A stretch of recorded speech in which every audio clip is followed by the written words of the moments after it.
प्रकार के लोग होते हैं। पहले वो जो कि बिल्कुल सिंगल फोकस रहता है कि यही करना है, और दूसरे में हमारे प्रकार के लोग आते हैं जिन सोच के रखा रहता है कि कुछ ना कुछ बैकअप रहना चाहिए, क्योंकि सभी लोग उतने रिस्क टेकिंग नहीं हो पाते। नमस्कार दोस्तों, शुरू करने से पहले मैं दो पंक्ति बोलना चाहूंगी। We stay here for you. Please stay home for us. ये हमारे फ्रंटलाइन वर्कर्स पे ज्यादा सटीक बैठती है ताकि हम सुरक्षित रहें। इसीलिए वो अपने घर परिवार, माँ बाप, अपने बच्चों को छोड़कर पहले देश को रखते हैं। और एक ऐसे ही सुपर हीरो का मैं अंशिका चौहान सरल भारत पे मिस्टर कांतेश कुमार मिश्रा जी का हार्दिक स्वागत करती हूँ। शुरू करने से पहले धन्यवाद, नमस्कार जी सर। शुरू करने से पहले मैं सर के बारे में थोड़ा सा बताना चाहूंगी। युवा हिंदी लेखक कांतेश मिश्रा जी फिलहाल पुलिस अधीक्षक के पद पर सेवारत हैं। सर भारतीय पुलिस सेवा परीक्षा में लगातार 2014, 2015 बैच में क्रमशः 103, 138 रैंक हासिल कर चुके हैं। पूर्व में कांतेश जी टीसीएस में सॉफ्टवेयर इंजीनियर के रूप में भी कार्य कर चुके हैं। कांतेश जी ने कंप्यूटर विज्ञान में स्नातक, बीटेक एवं पुलिस प्रबंधन में परास्नातक, masters degree in police management की शिक्षा भी हासिल करी है। इन्होंने सह लेखक के तौर पर UPSC mains 2020 general studies paper 1 to 4 solved papers नामक पुस्तक भी लिखी है। सर, शुरू करने से पहले स्वामी विवेकानंद की दो लाइन मुझे याद आ रही है। वो लाइन मैं एक बार बोलती हूँ, फिर मैं आपसे अपना पहला प्रश्न रखूंगी। स्वामी विवेकानंद जी की एक पंक्ति है, हम जो हैं उसके लिए हम जिम्मेदार हैं, और हम जो कुछ भी बनना चाहते हैं उसके लिए हमारे पास खुद को बनाने की शक्ति भी है। सर, इसी के साथ मैं आपसे पहला प्रश्न पूछना चाहूंगी कि यूपीएससी की तैयारी के दौरान और आईपीएस बनने के बीच आपकी स्ट्रैटेजी कैसी थी? सबसे पहले आपको धन्यवाद इस कार्यक्रम में आमंत्रित करने के लिए। यूपीएससी की तैयारी बहुत ही एक लंबी तैयारी है, इन द सेंस कि काफ़ी बड़ा सिलेबस है और ऑप्शनल पेपर है ही, तो थोड़ा सा प्रिपरेशन लंबा रहता है। लेकिन अगर आप सही सिस्टमेटिक वे से तैयारी करेंगे, अच्छा मार्गदर्शन मिलेगा, तो संभव है कि आप इसमें सफल हो जाएं, और बहुत लोग सफल होते भी हैं। सामान्य धन जो है वो आपको 2013 के बाद नया पैटर्न आया है, जिसमें कि मेंस में 4 पेपर हो गए हैं। तो उसके लिए डिफरेंट जो बुक्स वगैरह रिकमेंड होता है। इसके अलावा आपको अगर उस विषय में रुचि है तो वो प्रिपरेशन को और आसान कर देता है, क्योंकि विषय में आपकी रुचि रहने से आप निश्चित तौर पे जल्दी ग्रैस्प करते हैं चीज़ों को, और आप उसमें बेहतर करने की अपेक्षा बढ़ जाती है। और दूसरा ऑप्शनल पेपर जो है वो अगर आप अपने इंटरेस्ट के विषय को सेलेक्ट करते हैं और अच्छा गाइडेंस मिलता है, तो उसमें आप अच्छा स्कोर कर सकते हैं। इस दोनों विषयों पर अलग अलग फोरम पे बहुत सारे गाइडेंस अवेलेबल है। अगर कुछ स्पेसिफिक सवाल पूछेंगे तो मैं शायद बेहतर बता पाऊँ। सर, अभी कमेंट सेक्शन में सवाल आएंगे तो फिर वो मैं जरूर उठाऊंगी। मेरा दूसरा प्रश्न ये होगा कि हर इंसान ऑप्शन बी लेकर चलता है कि अगर यूपीएससी क्लियर नहीं हुई या जो भी वो सोचता है अगर वो बन सका ना बन सका तो ऑप्शन बी क्या होगा। तो आपने भी ऑप्शन बी सोचा ही होगा। जी, ऐसे 2 प्रकार के लोग होते हैं। पहले वो जो कि बिल्कुल सिंगल फोकस रहता है कि यही करना है, और दूसरे में हमारे प्रकार के लोग आते हैं जिन सोच के रखा रहता है कि कुछ ना कुछ बैकअप रहना चाहिए, क्योंकि सभी लोग उतने रिस्क टेकिंग नहीं हो पाते हैं। तो चूँकि मैंने बीटेक किया हुआ था कंप्यूटर साइंस से, और ऑलरेडी बैंक में एज आईटी मैनेजर काम कर रहा था, तो एक टेक्निकल प्रोफाइल था, अगर यहाँ नहीं तो वहाँ पर हो जाता। लेकिन एक दृढ़ संकल्प जरूर था कि रिटायर कम से कम बैंक में या फिर आईटी में नहीं होना है। तो वो था कि एक आत्मविश्वास था कि ये एग्ज़ाम क्लियर किया जा सकता है। जी सर। सर आपकी कुछ चंद पंक्तियां हैं जो मुझे काफी ज्यादा पसंद आई थी, तो वो मैं पेश करना चाहूंगी। आसान क्या है नदी का पहाड़ से गिरना, या चींटी का पर्वतों पर चढ़ना, सूरज की किरणों का बढ़ना या पत्तों का ओस से उतरना, आंधी में दिया जलना या मझधार में कश्ती का बहना। ये लाइन मैं आपको सुना रही हूँ श्री कांतेश जी की, इन्होंने ही लिखी है। सर इसी पे मैं आपसे पूछना चाहूंगी कि आपने एक किताब लिखी पाटलिपुत्र की छांव से, इसके बारे में आप हमें कुछ बताएं। जी, कविताओं में रुचि बहुत पहले से थी, क्योंकि हमारे माता पिता दोनों रुचि रखते हैं साहित्य में, तो वो घर में माहौल था, इस वजह से साहित्य में रुचि रही। और स्कूल में शौक था, कॉलेज में थोड़ा बहुत लिखते थे, लेकिन बीच में छूट सा गया था बीटेक के बाद, और फिर यूपीएससी की तैयारी के समय काफ़ी छूट सा गया था लगा। लेकिन फिर वापस एकेडमी में जाने के बाद फिर से थोड़ा मौका मिला आउट ऑफ द सिलेबस या कुछ पढ़ने का, तो फिर से साहित्य में रुचि डेवलप हुआ, और कुछ जो कविताएं बहुत पहले लिखी थी उनको एक साथ साझा किया। और फिर पुनः पिताजी ने और माता ने कहा कि इसको जरा इस पर फिर से काम कर सकते हैं, तो ऐसे ही फिर इसमें फिर छपवा दिया, तो फिर ये पुस्तक सामने है। जी सर। सर अभी हमारे बीच बहुत ऐसे एस्पिरेंट्स हैं जो पहले अटेम्प्ट के बाद भी असफल रहे, दूसरे के बाद भी, शायद तीसरे या चौथे के बाद भी, जिस वजह से वो बहुत डिमोटिवेट हो जाते हैं, क्योंकि प्रेशर पड़ने लगता है घर से, सोसाइटी से स्पेशली। तो इसमें आप उन्हें क्या मैसेज देना चाहेंगे, क्योंकि वो डिप्रेशन और एंजाइटी जैसे बीमारियों के शिकार भी हो जाते हैं, तो इस पे आप क्या मैसेज देना चाहेंगे उन्हें? जी, आपका कहना सही है, काफ़ी टफ कंपटीशन है। हर साल लाखों लोग एग्ज़ाम देते हैं, जिसमें से 50,000 कम से कम बहुत सीरियस टाइप के कैंडिडेट्स रहते हैं, तो ऐसे में काफ़ी टफ कंपटीशन है। तो ये तो तय है कि कुछ लोगों का सिलेक्शन होगा और बहुत सारे लोगों का सिलेक्शन नहीं हो पाएगा उस साल। तो दुख होता है 1-2 दिन, लेकिन अगर उसको आप अपने फिर से सोचें और अगर फिर से अपने स्ट्रेटजी को फिर से डिजाइन करें कहाँ गलती हुई है, तो निश्चित तौर पे आप अगली बार इम्प्रूव कर सकते हैं और सफल हो सकते हैं।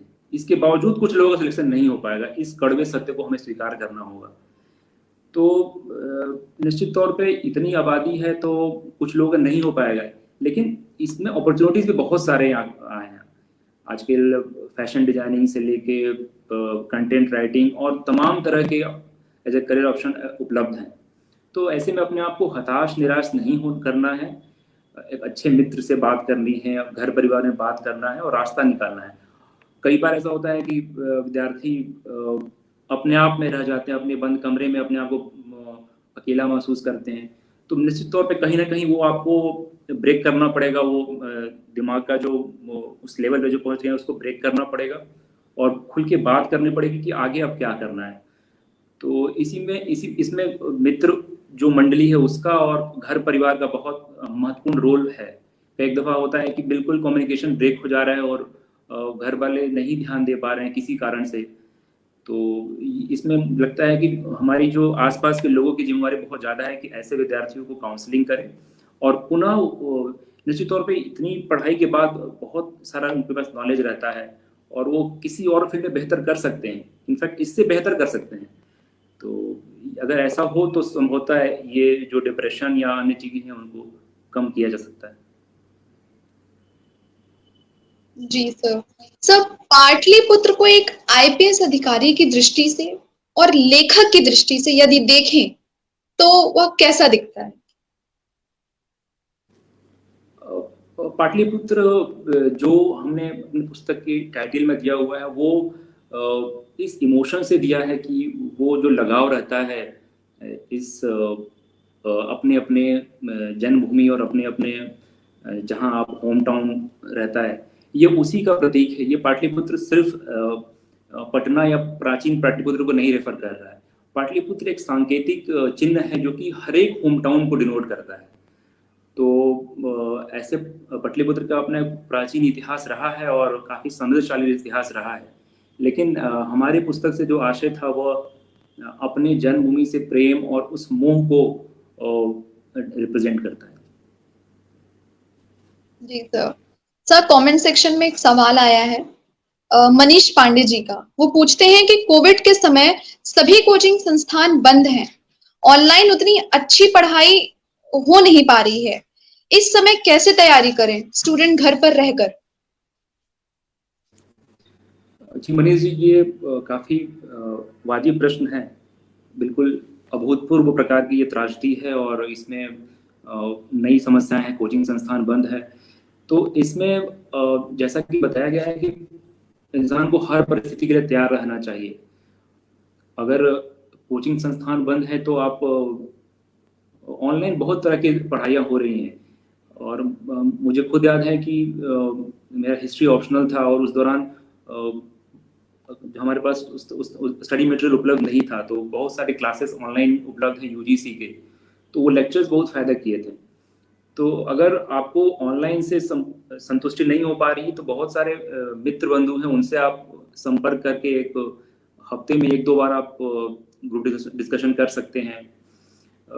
मेरे ख्याल से ऑनलाइन टेस्ट सीरीज आप ज्वाइन कर सकते हैं। टेस्ट देने से क्या होता है कि आपकी क्षमता और आपकी जो विषय वस्तु की जानकारी है वो टेस्ट हो जाती है।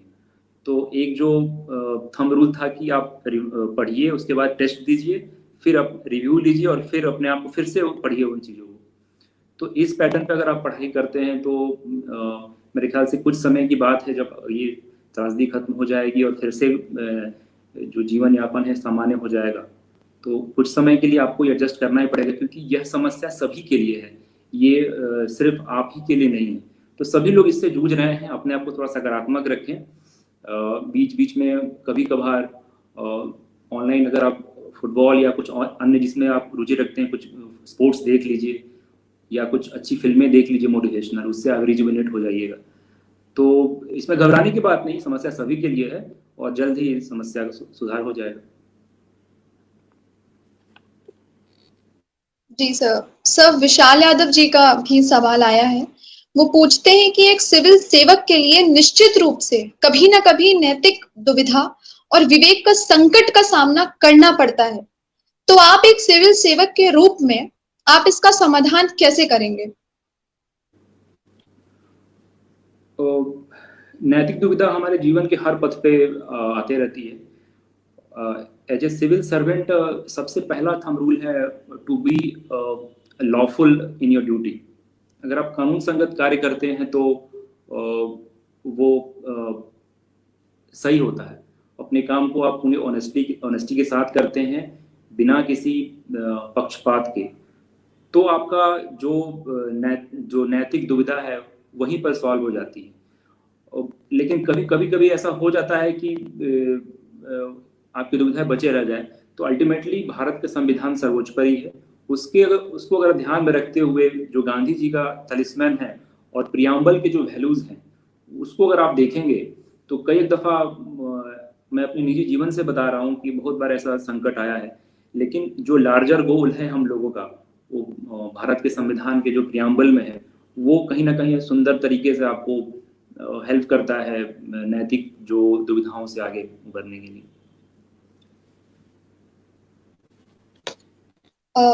सर, एक और लाइन है मैं आपके सामने पेश करना चाहूंगी कि अपनों के लिए हर वादे तोड़कर आया हूं, मैं खाकी हूं, अपनों को रोता छोड़कर आया हूं। सर, हमें लगता है कि ऑफिसर की जॉब शायद बहुत आसान होती होगी, मगर एक इंसान कभी एक दिन, सिर्फ एक दिन उनकी जगह खुद को रख के देखे, फिर शायद समझ में आएगा। मेरे हिसाब से अगर कोई ऑफिसर ईमानदारी की राह पर चलता है तो 1000 दुश्मन हैं जो खड़े हो जाते हैं और जिसका रिजल्ट उन्हें उनके घर वालों को कभी-कभी झेलना पड़ता है। तो आपके साथ क्या कभी ऐसा कोई इंसिडेंट हुआ है कि आप कभी फेस किया है आपने कभी ऐसा कुछ? नहीं, ऐसा तो कुछ कभी नहीं हुआ है, लेकिन काम का दबाव हमेशा रहता है। आप चूँकि काफ़ी लेंदी वर्कआउट्स होते हैं, लेकिन it's part of public service, ये तो करना ही है। और हर चुनौती के लिए ट्रेनिंग में हमें सिखाया जाता है, और कुछ अनुभवों से, कुछ सीनियर से गाइडेंस लेकर आदमी आगे बढ़ता है। और जैसा कि बताया कि अगर आप हमेशा कॉन्स्टिट्यूशन के जो प्रिंसिपल्स हैं उसको अगर आप देखेंगे तो बहुत हद तक आपकी समस्या दूर हो जाती है। और कभी ना कभी डाउट होता है कि हम अपना काम उतनी मेहनत से कर पा रहे हैं कि नहीं, लेकिन फिर लगता है कि अगर मेहनत नहीं कर पा रहे हैं तो फिर आपको फिर अगले दिन फिर से अपने आप को मोटिवेट करना पड़ता है कि आपने ये सेवा क्यों ज्वाइन की है, लोगों की मदद करने के लिए और एक तरह से पब्लिक सर्विस में आने के लिए।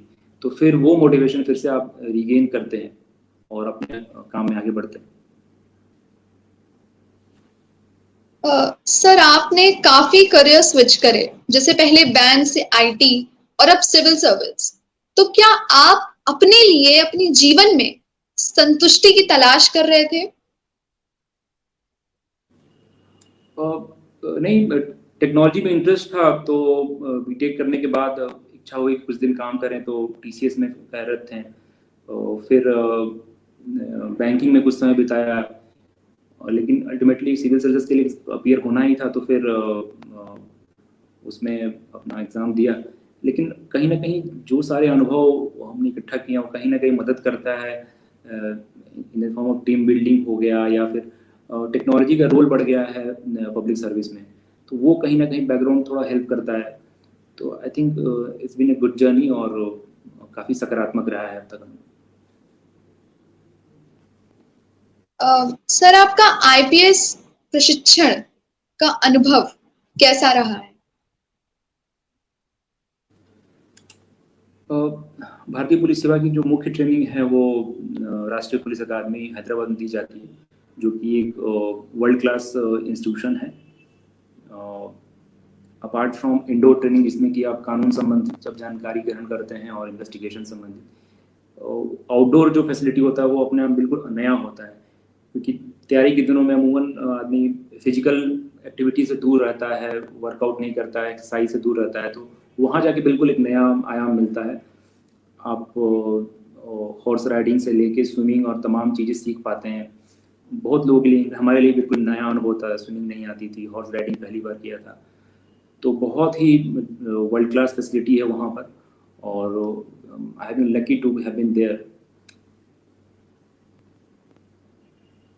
सर, आई थिंक वहां पे पहुंचना हर एस्पिरेंट का सपना ही रहता होगा, तो उसमें कैसे भी वहां तक पहुंच जाए। हाँ सर, अगला सवाल है कि सत्य की ही जीत होती है, तो आप इससे कितना हामी भरते हैं कि सरकार से लेकर पुलिस कर्मी तक 100 में से 60 तो भ्रष्टाचार में ही डूबे हैं।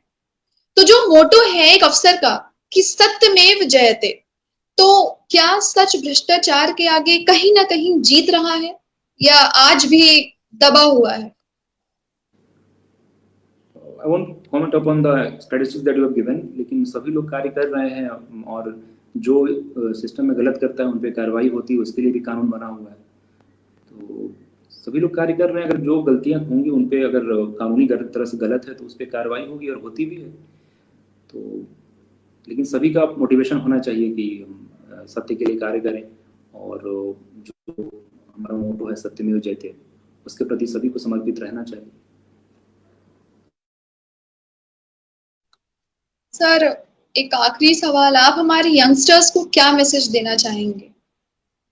कैसे आप उन्हें मतलब आप उन्हें एक मोटिवेट जैसा कुछ बोलें ताकि वो खुद को मोटिवेट ना करें? निश्चित तौर पे आज के यंगस्टर्स हमसे, अगला जनरेशन हमेशा बेहतर होता है अगर इवोल्यूशन प्रिंसिपल कहा जाए तो, लेकिन कुछ हद तक सोशल मीडिया को अगर रेगुलेट किया जाए, कई एक दफ़ा ऐसा होता है कि लोग लगातार समय बिताते हैं वेब ब्राउजिंग पे अननेसेसरली, तो उनसे समय का बड़ा बर्बादी होती है। और हमारे जितने भी मित्र मंडली में हैं लोग, सभी लोगों ने तैयारी के दिनों में कम से कम उपयोग किया था। हालांकि पिछले 8 सालों में बहुत प्रगति हो गई है सोशल मीडिया, और तो उसमें अपने आप को संयम के साथ अगर काम करेंगे तो बाकी अपॉर्चुनिटीज़ बहुत है। आज के युवा बहुत प्रतिभाशाली हैं। अगर वो धैर्य के साथ अगर काम करें और सोशल मीडिया को थोड़ा रेगुलेटेड वे में यूज़ करें, तो निश्चित तौर पे वो भारत की प्रगति में अपना योगदान दे सकते हैं। जी सर, उम्मीद करती हूँ कि आपके शब्द जितना भी आज प्रेज़ेंट हैं, जितने भी एस्पिरेंट्स हैं, उनको बहुत ही ज़्यादा मोटिवेट करेगा।